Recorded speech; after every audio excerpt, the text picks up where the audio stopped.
leadership in your organization is one of the most important topic in order to grow your company. Today we have Ash joining from San Francisco, and he is the Executive Greatness Institute's Chief Excitement Officer. I love the excitement. And today we're going to have a very interesting discussion. And this is the first question that we have for us. In your opinion, what are the 5 steps that organization should be doing in order to generate, develop, and nurture leadership in the organization?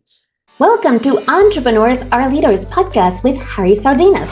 Interviews with world's most influential entrepreneurs that share tips about how to grow your business exponentially. Charismatic speaking, leadership, branding, marketing strategies designed to help you monetize your knowledge, find true happiness, and manifest your goals and dreams. Absolutely. Thank you so much, Hattie, for having me. And as I coach leaders at companies such as Cisco, Uber, and Google, I have always found that companies are looking for leaders who have conviction. And conviction is the first fundamental ingredient, I believe, in today's leadership.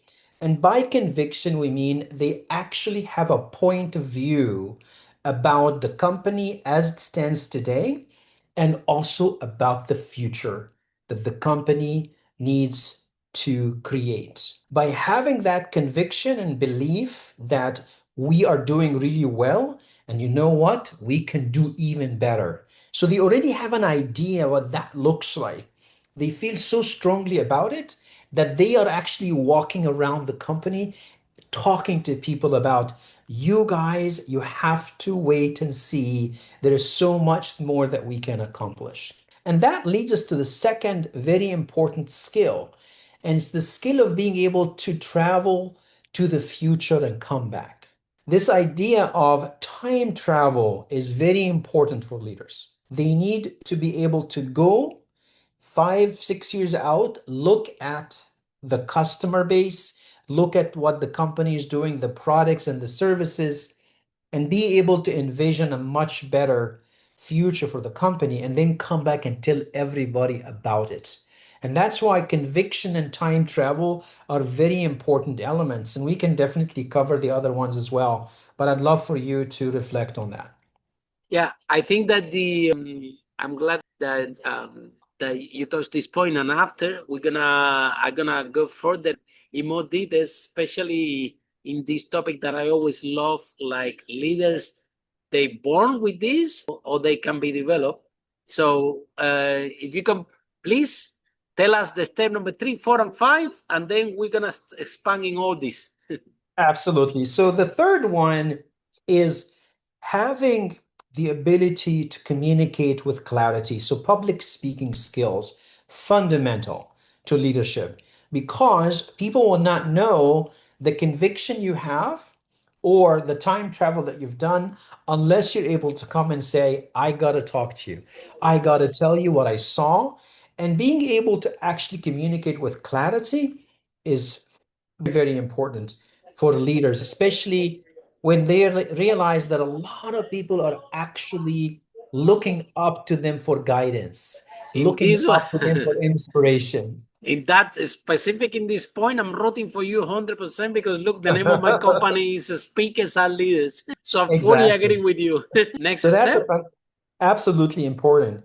And the other one is to understand that their ability to build very strong relationships is very important. Many of us, when we look at our day to day, we have 3 or 4 relationships that are very strong, but we rarely go out of that circle and expand the relationships we have.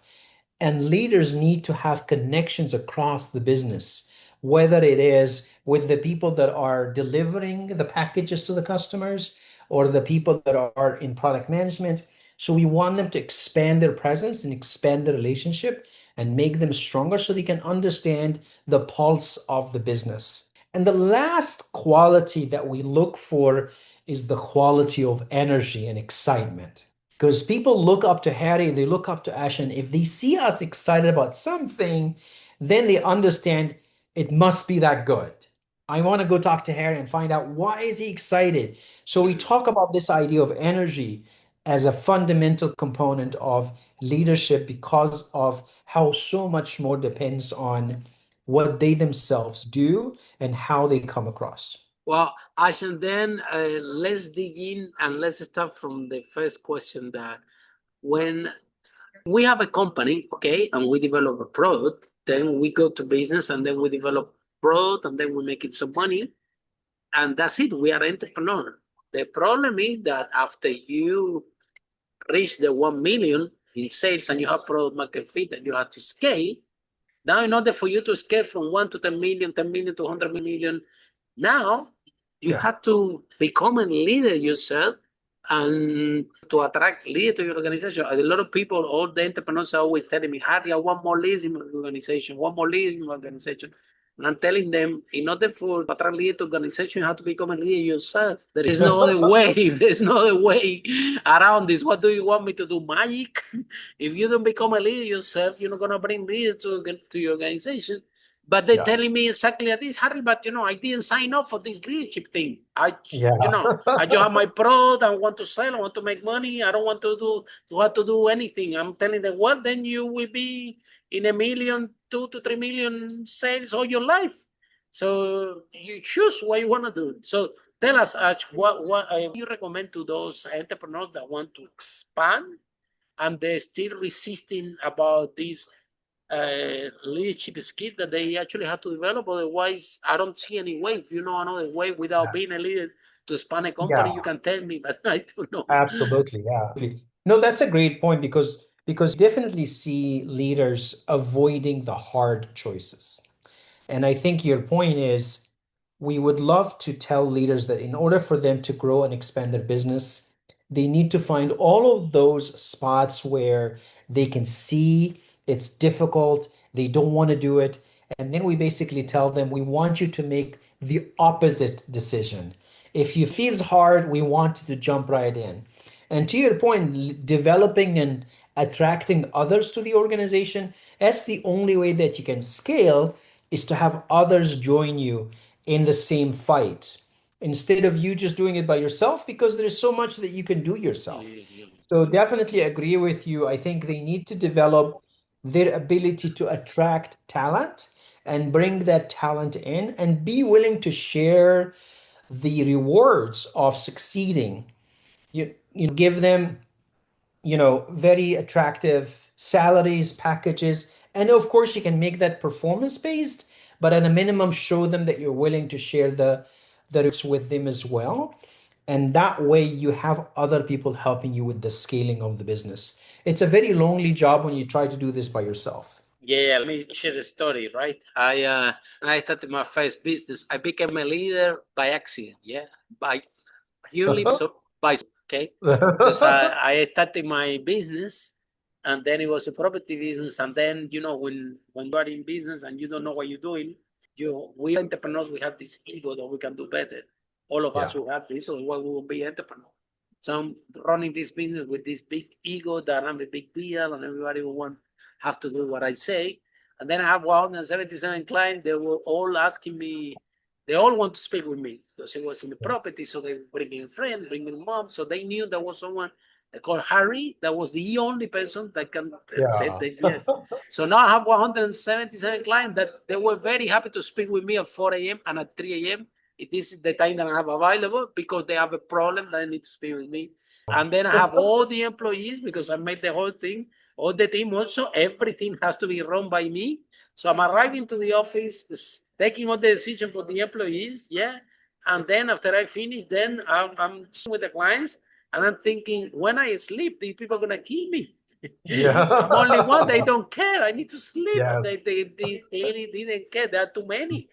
So I say, okay, well, there's something that's not working here because they care they're gonna kill me. So I said, okay, let's to by accident. I put out of self-preservation. I put a sign in the office that said, okay, if you are an employee and you have a problem, you bring 3 solutions, okay, Oh, and you pick your favorite. If it works, if it doesn't, I'll be okay with this. I'm thinking about my survivor and thinking at least I can sleep or I think I can rest. Ah, So now they start to exactly. come. I say, Harry, look, I have the problem. Now they come with the. I said, do you have the 3 solutions? No. I said, go back. When you have the 3 solutions, come back. No Love problem. it. I'm here. So I send them back. That they start to have the joke in the office. Well, Harry has become useless. Now you don't need to ask him anything. It doesn't matter. He's not gonna help you. You need to go there. We do the solutions, and then he will tell you pick your favorite, and then you pick, and then you come back, and we try. So, but what happened? After 3 months, after 6 months, the whole team start to warm up to that idea that, Wow. wow, if I actually have a problem, I choose these 3 solutions and I can try. So when they were coming to me, they would tell me, Harry, look, I have this problem. I have these 3 solutions. I picked this one. I tried and it didn't work. And I'm telling Yeah, them, it's okay. Try the other it's one. okay. Thinking, I can sleep, so who cares? You know, I can Yes, rest. Who? As I was telling to my team, it doesn't matter. Because to be honest, if I choose it, nobody knows it's going to work. And that was the real exactly. truth. You have to be pragmatic. Okay. So a little bit of this, then out of survival, I also start to, before I was like, I don't want to give the key of property to anybody to rent the rooms Yeah, because what happened, they still to my tenants. So I wasn't trust anybody more. Whether I little by little, as I start to gradually, okay, get them the key. So you go, so I don't have to go. You do this. So mm, speak before, no, I'm gonna give the contact of my landlord to anybody yeah, because is they still my landlords. And after I went with my team, you know what? Speak with the landlord. This is the phone number. Talk to him. Who cares? of course. Whatever Yeah, problem you have. So now I start to all this control that I have started to give it to them to the team. To yeah, there were everybody doing different roles. Also, on top of that, there was something significant. They were all of them better than me at everything. There was amazing. no anything in the business. If it comes to sell, my sales thing was better than me when I go to sell. If you go to marketing, wherever you go into a company, they were all brilliant. And to a point, you're not gonna believe, but after 6 months, they start to joke in the office. No, Harry, don't worry. You have to do it yourself. After 9 months, they're warming up. And after a year, I'm coming to the office and tell me, Harry, go home. We don't need you. I'm like, what? I remember the first thing that I told to my manager. I said, who's going to bring the paper for the photocopy? And they were laughing. They were saying, we can bring our own paper for the photocopy, Harry. Don't worry about it. Travel the Yes, world to if you get some want. sleep. Try your work. Don't come back here. They were telling me, because you have nothing to do, you come here to talk to us and we try to grow a company here. So stay at Yeah, home. And I remember that my manager, Eva, used to go once. I remember once to tell me what she was doing with my company. This was not to ask me permission. No, no, no. It was telling me, look, I'm doing this. I'm expanding this. yeah, This is how we're doing. And I was like, wow, you're doing this? Wow. I was incredible. telling everybody, wow, you're not going to believe what they're doing. So the whole point is that kind of by accident, kind of survival mode. So it to a point It that forces you, by yeah. accident, the whole company take a life by itself. So now, for me, because I didn't know any better, it happened. I had to discover all this by accident and out of Yeah. survival. So, can you please share what is the normal progression in this thing that I did by Yeah, accident? So people don't do it by accident; they actually have of a course. blueprint. Yeah. I think what you mentioned, the example that you gave is a terrific example that shows when the leader wants to start by saying, I trust that these people are smart, they can make decisions. And yes, I'm going to also give them room. If they do make mistakes, I am going to be open to that. And of course, if we are talking to leaders who are in organizations where there's a high risk aspect of the business, they can look for ways where they can pair people together, make sure there is risk management also on their mind.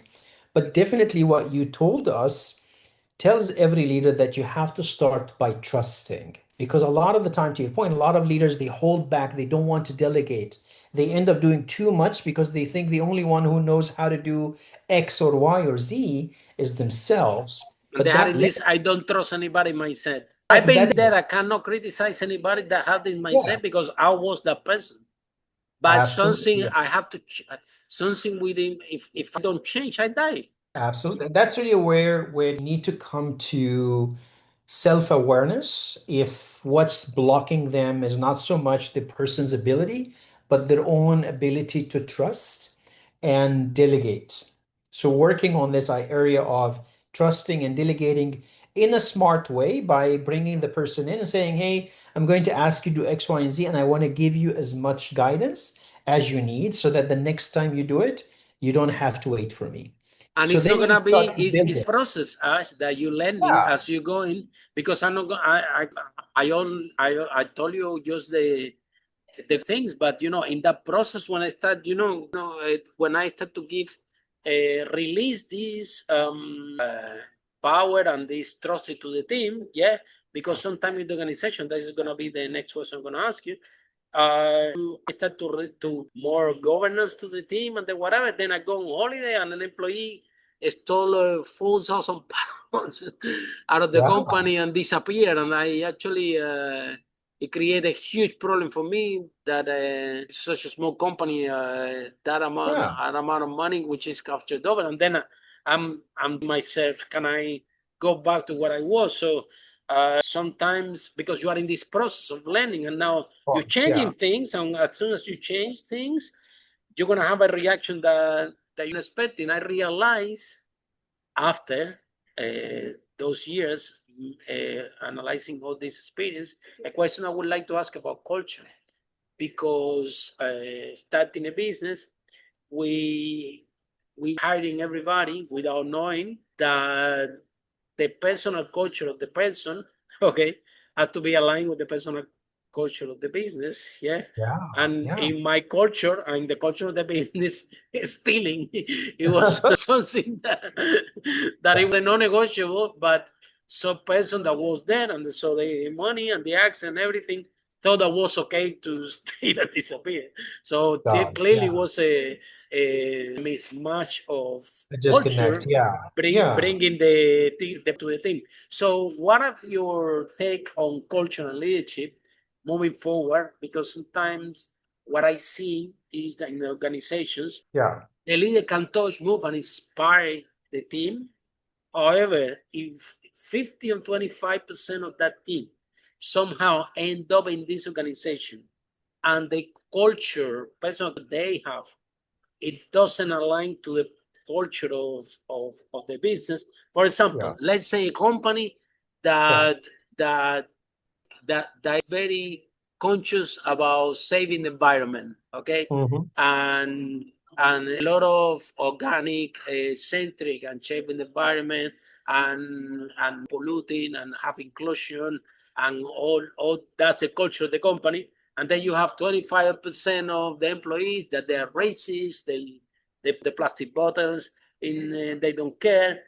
uh, that 25% of the, it definitely is going to have a Of friction, course. because Absolutely. the Yeah. company culture, the company clients, because the company have this culture, the clients, we have that culture. And then Yeah. somehow you have inside the organization without realizing those employees that they're just for the money, they don't care or anything, and that we might have an impact. So how you see culture, leadership, Yeah. and that can be improved? Yeah. I believe that this is a very important aspect of leadership is the culture that you are building. And I think what we want to tell leaders is we want them to take everything they do through stages, because not everybody around you is ready to be empowered from the get-go. So you have to classify different people in the company in different ways, where you can see there are a few of them that you can give them 100% empowerment, others that might work with 60, others that might work with 50. And to your point, you have to partner with the human resources team and other leaders to agree on a small number of values, maybe 3 to 5, and work on those first to make sure that everybody is living those values Regardless before the they start skill, from. because the issue Yeah, is that when we want to bring someone to organization, everybody's taking yeah, the CV and everybody see if they have of a skill course. set, but Yeah, nobody is checking on values. on the And if best. they have the value of the company in one side, by Yeah, asking few questions to the candidate, you will know if the yeah, values of the company match the value of the candidate. And and it doesn't matter if they can do the task, because in my experience, even in my own company, one of the values of my company is we keep everybody. We don't fire anybody. We try to keep it as much as we can, and even if it doesn't fit, we try to bring it back. But we find out that if the value of the person doesn't match the value of the company, eventually we keep them for 2-3 years, we give them training, we give them everything. But finally, or we let them go, or they go by themselves, because they don't like. There is nothing good or bad about this person. It's just the values don't match, and it's not gonna work. You have to let them go. Yeah. Then go ahead. Yeah. Yeah. I would very much encourage the leaders listening to us to make sure that they revisit what those values are at every possible occasion, the one-on-one meetings, the staff meetings, and make sure that you call out when somebody represents the value. Make sure that you recognize that as much as possible. So it doesn't become, let's say, one document that we have and it sits on a website inside the company or in a document, but it's something that you're constantly bringing up. Because to your point, then you have to live it, right? You have to live that culture and make sure those values are showing up on a daily basis. Now let's talk about the public speaking and the leadership, because in that I have a lot of stories, right? Of entrepreneurs, that owns large companies, and even member of a chamber of commerce of countries, or the board member, and then they are talking and the audience are falling asleep because they are so they don't have the skill. Public speaking, I think, as leadership, is a skill. The more you practice, the better you become. And if you don't know how to touch, move, and inspire an audience, and you cannot articulate your message, the people will fall asleep, and then that could happen in your company, that could happen in, if you're addressing. So whether, I always said, every time that you're on the stage, you're selling either a product or an idea. In this case, the leader had to sell that idea, had to be able to persuade and sell the idea, that vision that you said, travel to the future, to the team, to in general. And for that, there are skills that need to be developed in terms of persuasion, which is something that we and we have reached over 1 million people online and over 10,000 people all over the world. So tell us what you know. So the public speaking is key. So what do you recommend, or what message do you have for leaders regarding public speaking? I think it's a great point that it's a big part of your business and it's a big part of my 5 keys for leadership is this concept of public speaking for sure. And what I focus on with leaders is on their ability to tap into storytelling, their own life experiences, to your point, because if they do speak and they want the audience to lean in, one of the fastest ways to get them to lean in is to start by telling them a story. Absolutely. I agree 100%. Yeah. And we want leaders to see stories as a mechanism for making sure that what they talk about is and remember, because especially if you want people to take action, you want them to remember what you talked about. You want to engage them. And stories are like, when we are kids, we fell asleep with the stories. When we see a movie, we see story. When we go to a theater, we see stories. So everybody pay attention to the movie, everybody pay attention to the theater. So it seems that the most effective way for us to engage is when we listen to stories. So leaders have to become great storytellers in order to, I remember a very experienced speaking friend of mine. I asked him once, I remember I want him to talk about marketing, a specific technique of marketing. I don't remember, it was a long time ago. And I called him and said, look, I'm doing this workshop. I want you to talk about this marketing technique that you use that is amazing. And this is what he told me. He told me, Harry, let me check in my archive of stories and come back to you. So what he actually is telling me, Harry, look, let me find 2 or 3 good stories about that topic that I want that you want me to speak. So then Love I'm it. gonna talk, and then I'm gonna teach a little bit, but he didn't have this great speed, very smooth. Absolutely, yeah. So he had like a And book of he stories got the that, topic, yeah, but the yeah, stories was not that clear for him, so he didn't confirm. He told me, Harry, let me check in my stories. love it. Give me a couple Yeah, of days, and I will text you if I can, and it's gonna be if I have, or otherwise I won't be able to speak because this is no. It was not a topic that always talking. It was a little bit yeah, deviated. So what yes, illustrates that you see the if you have a good stories, okay, you can within that speed within point of the story, we can deliver some messages that they can absolutely, yeah, actually learn. Okay. yeah, The problem that we have, the challenges that we have not only with leaders, with everybody, is that everybody is afraid of public speaking, yeah, and yes, they don't know why. So I'm gonna reveal to everyone why you are afraid. Everyone is afraid of public speaking. It's because when our parents are telling us don't talk to strangers. Of course, you are three yes, years old, 4 years old, and then it, you don't even know why you're that afraid it's of public happening. Yeah, speaking, but because it's embedded in your unconscious mind and by the people that you love the most, so you know that it's bad. You don't absolutely, even yeah, know.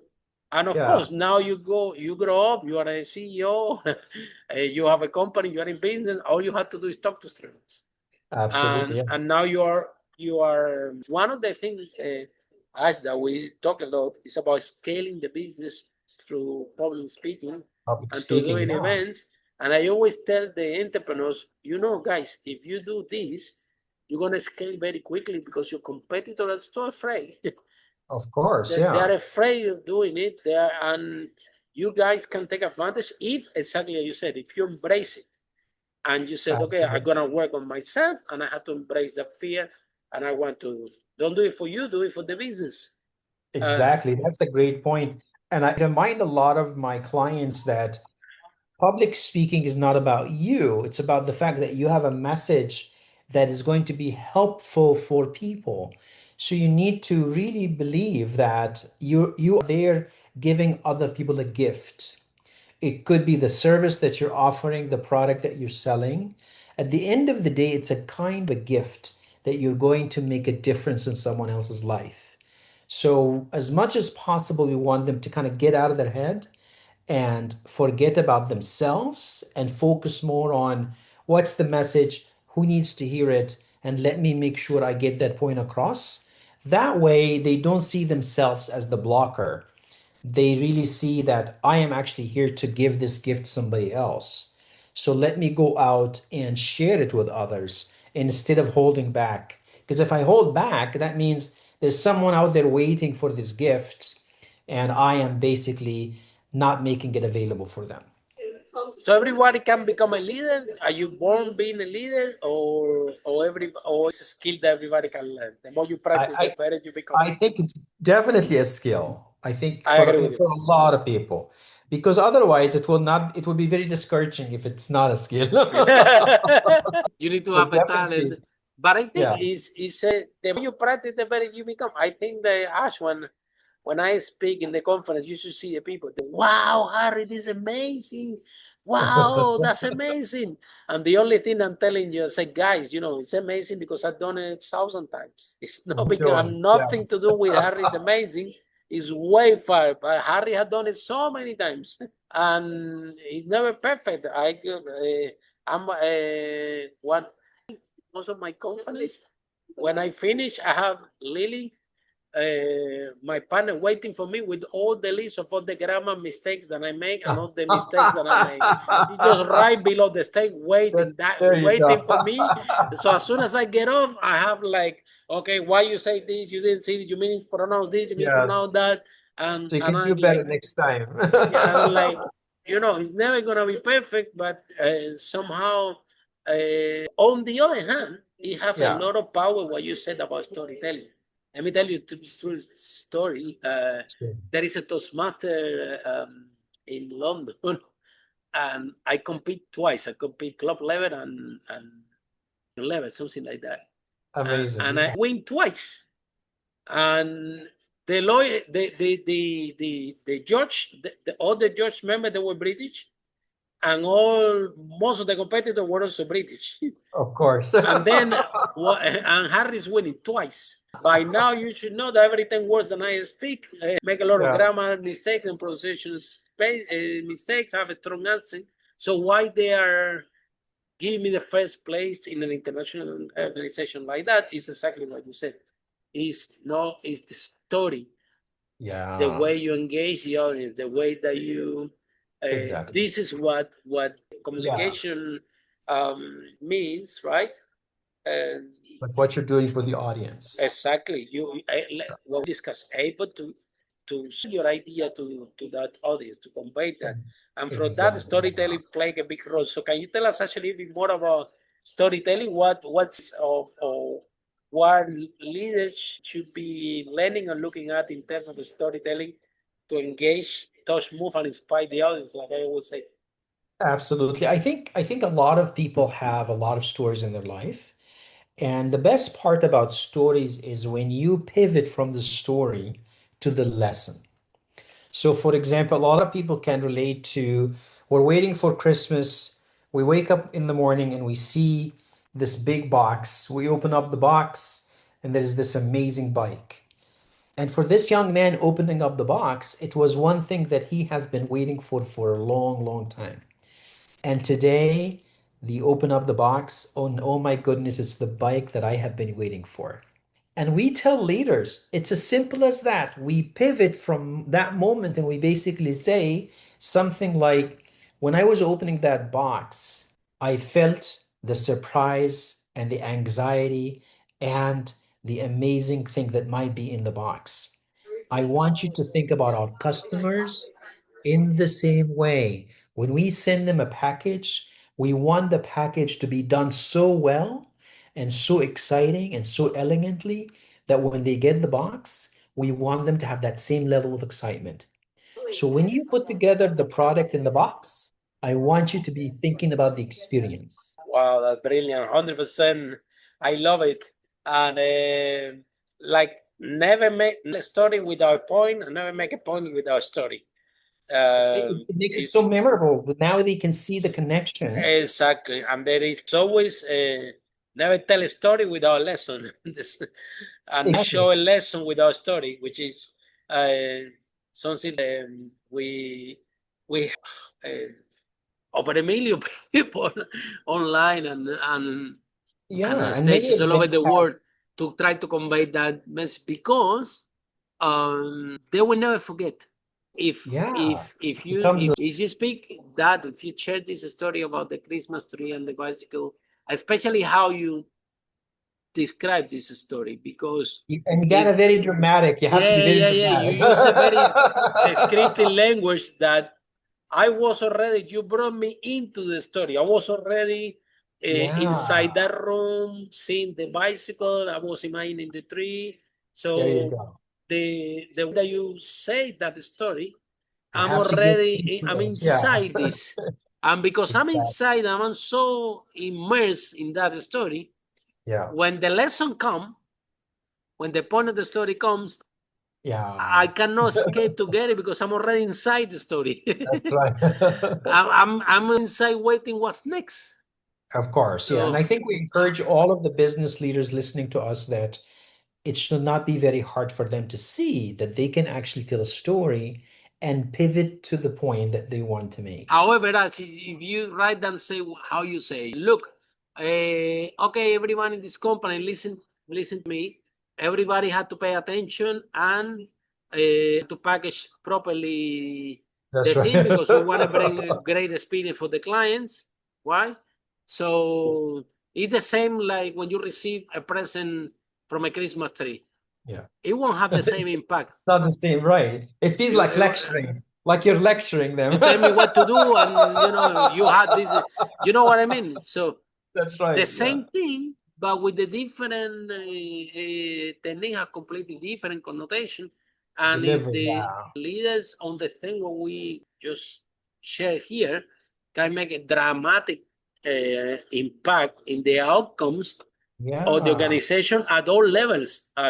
We're not only about not talking about customer, the experience of the customer. You're talking about how the C-level relate with the management team, how the management team relate with the employees. At the end of the day, everybody's selling ideas. Everybody's selling. Absolutely, You yeah. don't tell the employee what to do.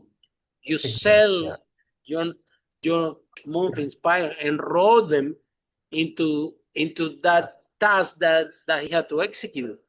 Yeah. And depending on the language you use, Yeah. You said it so beautifully because mm, it consists of the five things we talked about: conviction, energy, being able to triumph to the future, public speaking, and relationships. That story brought all of this together for us. wow, Yeah. powerful. So communicating effectively during the organization, right? It's not something about speaking short or be direct, or what is your definition or effective communication within the organization, especially the big organization that you have Yeah. work like Google and everything. What is your to this large organization that when it comes to effective communication across the board? What we do with I'm training a number of groups at Cisco on this idea of communicating clearly. And what we end up doing is we end up discovering some communication structures that will help us to communicate our point clearly, concisely as well. Because we discovered that when you communicate clearly, you're actually able to move the business forward at a much faster pace. And we 100%.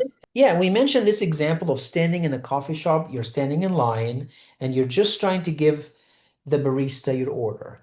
And you come to the counter and she asks you what you would like to drink, and you keep basically looking in the menu and you don't know what you want, and it's taking you much longer. Everybody in line is also being impacted by how long it's taking you to get the point across. Whereas if you say, I want a short, black, hot Americano, and you get out of the way. It's very clear the size, whether it's cold or hot, black or with milk, whatever it might be, you basically are very clear and concise in terms of what you need. So we focus on structures that help people communicate that way so that there is no confusion and the whole bus in the company is moving faster. So we Wow. actually look at how communication can actually speed up the progress of the business because of the clarity in the system. Without clarity, it might take them a week to understand what Ash and Harry are talking about. Yeah, absolutely. And then the other point is this one, that a lot of when you see to these large organizations, they say, okay, we want to grow and we need more clients, we need more clients, we need more clients. And sometimes in order to make profitable this organization, most of the time is the operation. Because those timings in the Of decision course, they making add process, the up. communication, they They add add up. up, And when you add up, you're talking about large numbers of course. that you have to, in terms of productivity and effectiveness, Absolutely. that want to become profitable. Don't only look marketing and sales and have more clients. Have a look at your operation and how is the effective communication in Clarity. operation, Yeah, absolutely. Yeah, and might be able to find out us that they're making way more money without exactly. trying to bring more clients or anything, just by readjusting Absolutely. Yeah. Because the communication is communication. either accelerating the business or de-accelerating the business. It's one Sometimes, or the other. sometimes the project is tough. We're talking about multi-million. When I used to, long time ago, when I was an employee, I was talking with this. We were developing software in Spain, and I remember that we were doing a project, and the graphic designer are speaking with the software developer, and they are telling the same thing in so Uh-huh. completely different language, that because the programmers are very technical and they make more money, so they're looking superior the graphic designer. But the graphic designer are more creative, so they want the bottom with this color because it's the user experience, and they're more active, kind of hippie behavior, and they get paid less, but then the software. So all that personalities, if don't agree, the project doesn't move forward. Of course. Yeah, And exactly. it was a big clash in communication, and the project was getting delayed. And I remember the company was losing a lot of money because of, and then I'm in the middle saying, if these people don't agree, it makes a big difference. they kick me out of the job because I was the That's last right. one. I was the last one that get inside this business. And then the boss, he was saying, guys, the project is delayed. That's what they. On Of top of course. that, graphic designer speaking one language, software developer speaking one language. I'm in the middle. I'm the last one that started. And then the boss coming saying, look, if you guys don't move this project forward, I'm fighting the last 10, 20 people that joined the company. And I think, well, I thinking they're going to start from me. I just jumped. I just Of joined. course, yeah. So I end up saying to the software developer, listen, nobody talks to anybody anymore. Whatever you want to speak about this, you talk to me. Okay? Yeah. Because and then I tell the same to the graphic designer. Listen, don't talk to them. No need to. Whatever you want to tell them, you tell me. Just I'll come to tell me, them. yeah. Whatever Like you have to tell me, you tell you them. can translate the clarity. And turns out that I didn't write so much code for the company no longer, The manager told me, Harry, we don't need your software developer, come to project management. So because I was analyzing the communication, they realized that so big a problem that writing the code, which is Of course, move the project faster. So things like that I'm seeing, as in my short life as an employee, because being employee very short period. I've been an entrepreneur for the last 18 years. This happened, and you've seen it, and I experienced, so I can tell you from inside exactly what you're describing that it happened. And I'll tell you a story like more than 18 years ago, maybe 20, 22 years ago, long time. Okay. So one thing, if people are in love with the conversation, I think you're brilliant. I think you know what you're talking about, and I really believe that you can help these big companies to move forward and to become more profitable by helping them to communicate effectively. So, if people is in love with this conversation, want to contact you or want to know more about what you do, how people can find you, how this process works, can you tell me a little bit more about this? Yeah, absolutely. So, as I mentioned, I do either training programs or one-on-one coaching with leaders across. People can either email me at ash@executivegreatness.com or go to communicatewithclarity.co, and that's where they can find more details on the programs. And definitely LinkedIn is a fast way to reach out and message me, and we can definitely have a conversation. How can they find you in LinkedIn? Can you tell us? Because some people are listening in the car or in the gym. So Ash Seddeek would be the search that they will do on LinkedIn, or me at ash@executivegreatness.com is a fast way for them. And we'll definitely make sure the show notes have some information as well. Thank you so much, Ash. Thank you for having me. Absolutely, yeah. You made my day today. I love this topic. I'm a big fan. I built a company around, so imagine. Awesome. Globally, all over. So, and I spend a lot of time as well with leaders and to help them from this journey from the beginning, which is helping them to overcome that fear of public speaking. Then they overcome that fear. Now they have to communicate effectively. So now we have a second challenge, which is the storytelling and that skills. So it's a journey that, like I said, if you're in charge of a large organization, is you need to work on because as you describe, Ash, is a lot of financial health consequences if the leaders or the leaders and the organization don't communicate effectively and don't know how to move and inspire the audience, and not only overcome the fear of public speaking, but also develop the skill of storytelling as well as effective communication. So absolutely. Thank you so much for joining, and for a lot of you following the podcast in our next episode of Entrepreneurs and Leaders. Our brave entrepreneurs like Ash break that wall and make businesses that change the world. Bye for now. Follow us for more interviews with world's most influential, audacious entrepreneurs that overcame challenges and adversity, providing you with the blueprint of how they sold their first million so you can grow your business exponentially.